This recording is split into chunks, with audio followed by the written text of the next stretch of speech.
Di antara kesalahan yang sering terjadi di saat kita membaca huruf sin, yaitu kita membaca dengan mulut yang membulat ataupun juga dengan mulut yang moyong. Nah, teman-teman, ketika sin kita baca dengan huruf dengan mulut yang moyong ataupun membulat, maka nanti akan terdengar tafkhim, akan terdengar tebal. Nah, padahal huruf sin adalah huruf tarqiyyah kok, tipis. Dan terdengar juga ketika kita membaca dengan mulut yang membulat, itu akan menjadi isti'la. Huruf sin jadi tinggi, padahal sifat huruf sin adalah istifal, yaitu rendah. Nah, kemudian sin dia adalah infitah.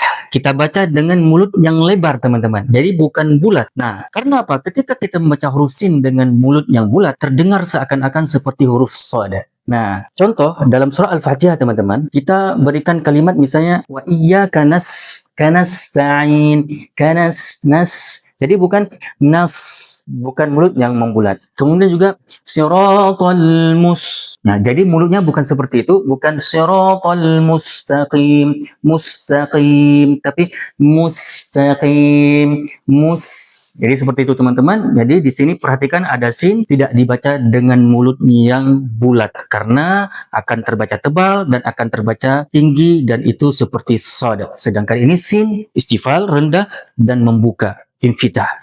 Seperti halnya dalam surah yang lain, teman-teman. Kalau kita berikan contoh yang sering terjadi dalam membaca surah At-Tin di ayat terakhir, ya, yaitu kalimat alaysa, ya, alaysallah, ya, alaysallahu bi ahkamil hakimin, alaysallah. Padahal sin, alaysallah.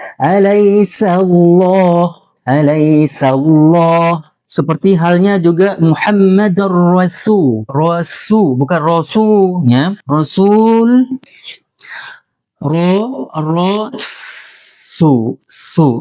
bukan Rasulullah, Muhammadur Rasul.